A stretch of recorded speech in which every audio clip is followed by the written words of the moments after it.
Hey everyone, it's World Film Geek here, and I'm interviewing Bill Sage, a well respected actor who takes on the role of Venable, the leader of the Foundation in the reboot of Wrong Turn, out today on DVD, Blu ray, on demand, and digital. Enjoy the interview. Hey Bill, how you doing? Good, Albert. How are you? I'm doing great, thank you. I gotta say, I was really surprised by Wrong Turn. Here it was, when I heard it was a reboot, I was expecting the same old thing, but this was completely a fresh new vision. And I gotta say, you were at the top of your game as the main villain, Venable. Thank you so much. That's when the script came to me. I at first I had a reaction like you, like, oh, it's not really, and then so all of it was writer, and then really, at the point in the script where it's really a refreshing, radical departure. Um, and, it's really nice to be updated today, and it's kind of a great time for it to come out. Mm-hmm. Yeah, I totally agree with that. So I really enjoyed making the film, and I'm glad you liked it. That's awesome. So my first question is, when you read the script, what attracted you to take on this interesting role of this leader, a community leader who resorts to like these old school methods of torture and judgment. What attracted you to that, and how did you prepare for it? Well, I didn't see him as that. I didn't see him as any more or less brutal than any other world leader. As a matter of fact, he's more straightforward about it. And, yeah, it is, they're dealing with it at hand. And, I saw him as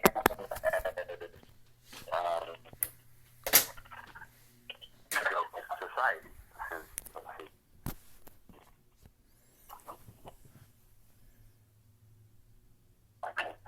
I think just to imagine a group that would, at that particular time, just before the Civil War, that would uh, be repulsed by the idea of slavery, and saw, the divide in the country as something that they didn't want to be a part of.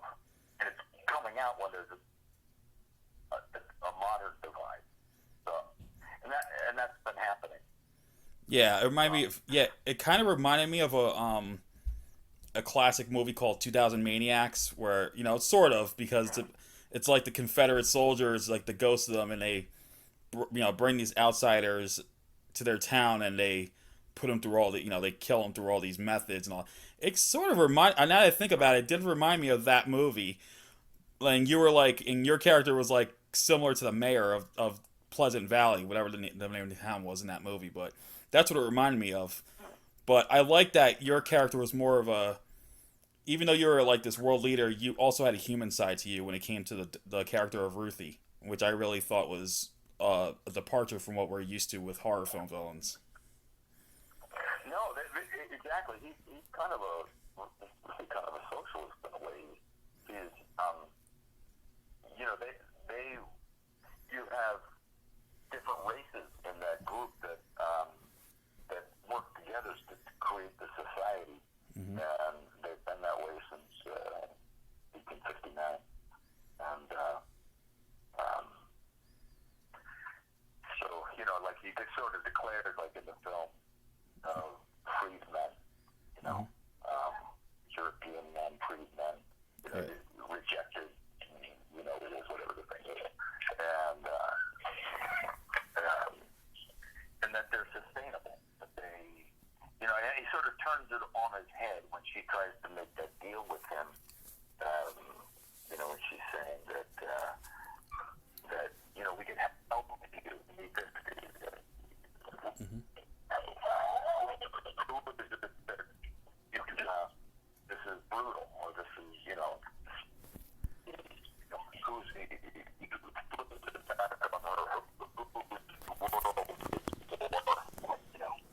really talking about capitalism, I guess.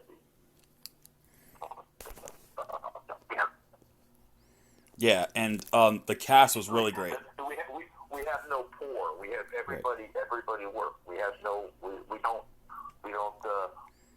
we don't suffer these diseases because people are left out.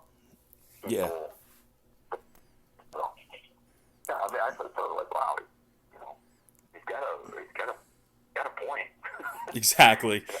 And I gotta I say, love it. yeah. Go ahead. Yeah. No, go on, I'm sorry. No, I'm sorry. You go ahead. Okay. The cast was great in this. Besides you, there was Charlotte Vega who blew me away with that role of Jen. She was, she was that type who goes from, she's like the smart girl, but she's really headstrong, and she ends up joining the community. And I thought that was a nice little twist. And I like the fact that it was shot between flashbacks and present day. And I talked with Mike Nelson last week, and we were talking about how much that end. This had to be one of the best horror movie endings I've ever watched. I'm not spoiling it, but I was really shocked at how it came out, and Yeah. it was just mind blowing. And it must have been a blast working with the cast on this. It was, and I'm with you with Charlotte Vega, man. She's just, she holds the film together. She's really multifaceted, interesting protagonist as she is an individual. And for a lot, for some of the like Adrian, who's in it, who loses his lover. Mm-hmm. This is his first or second film, his first horror film. It's the commitment of these guys. They had a lot of strenuous stuff to do, Yeah. Pretty blown away by all of them. Because there's then we have Matt Moody, Oh, of so, course, legend. who's right. So it was nice to spend a lot of time with him and talk a lot about Full Metal Jacket because I had worked with Arlie Ermey, somebody that I had stayed in touch with for years, and we talked, constantly over the years, up until a few years before his death. Oh wow. So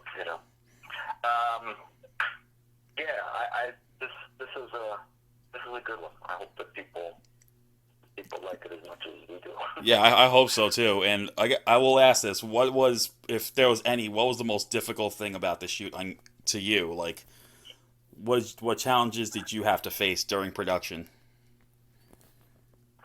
Well, there's the Faroese dialect, there's the language. Learning that stuff is technical and precise, and I take that stuff very seriously.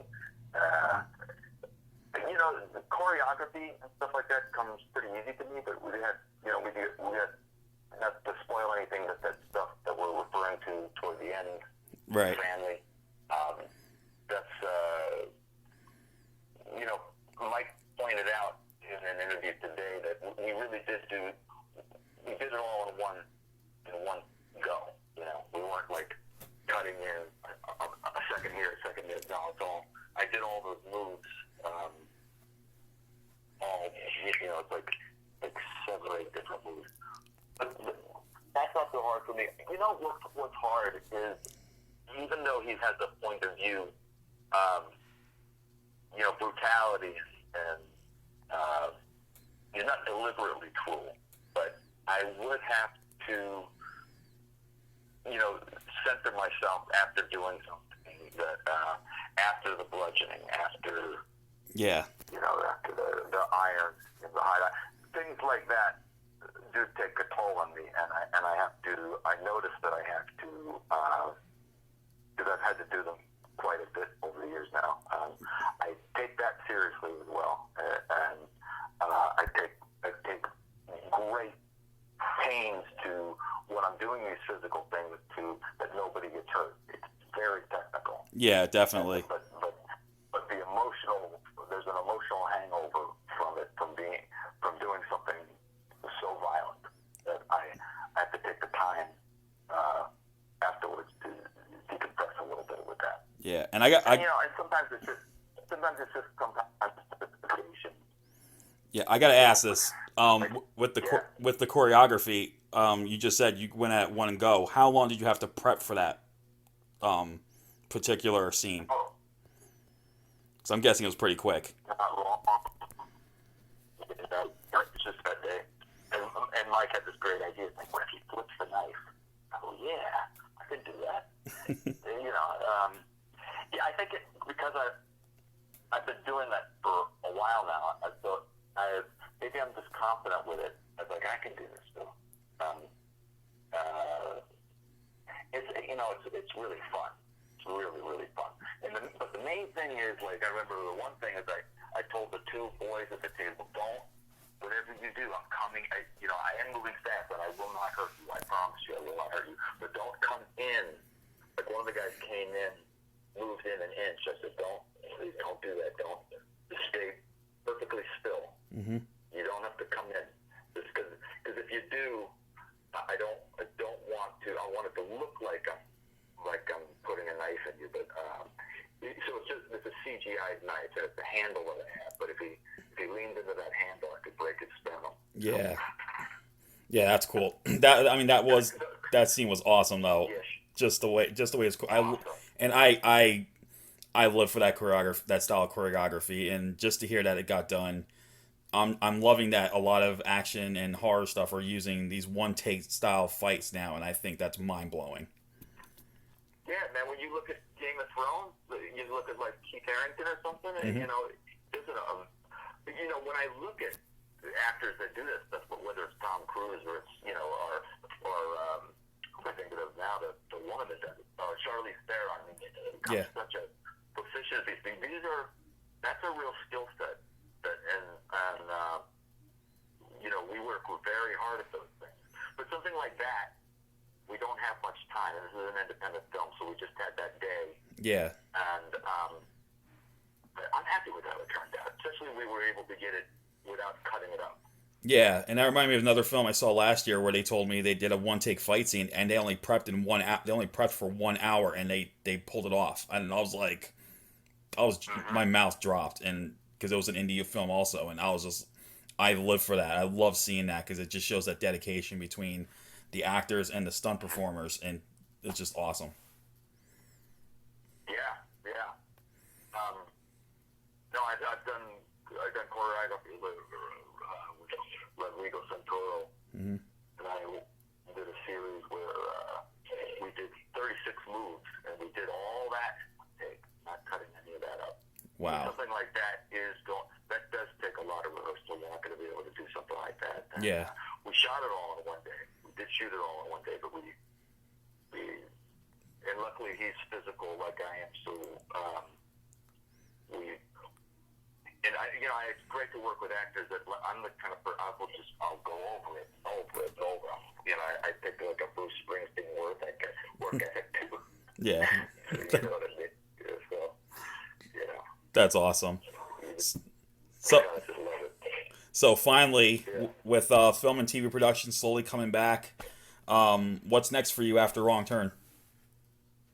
Well, some of these indies we're supposed to shoot another film with Hal Hartley. We have to put that off because of COVID. Yeah. I think I'll be.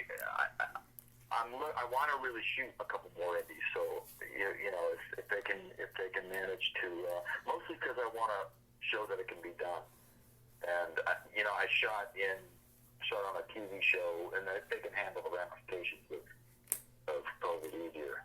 I did a Magnum PI, in Hawaii. Yeah. I'm very grateful to them, but it's not usually my thing.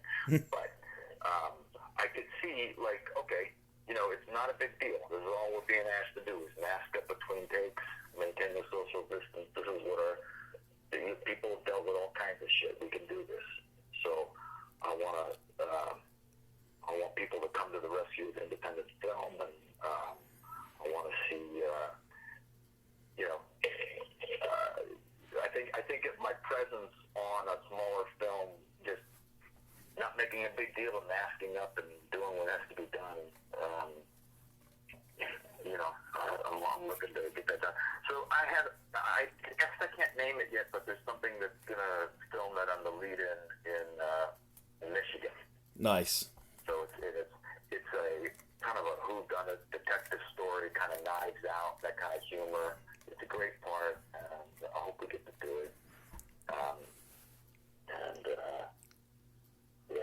And I was sure love to do some more of these wrong turns. Yeah, definitely. Because that'd be awesome. So speaking of that, Wrong Turn is coming out on February 23rd, and this is a fresh new vision of the classic horror franchise. And Bill, you were amazing as the main villain, and I want to thank you so much again for taking the time to talk about it. I thank you so much too. Thanks for great questions, man. All right, man. You take care, and I hope everything goes well, and I hope to see you more in indie films down the road. Absolutely, I'll be there. All right, take care. Here's the horror. All right, buddy. All right.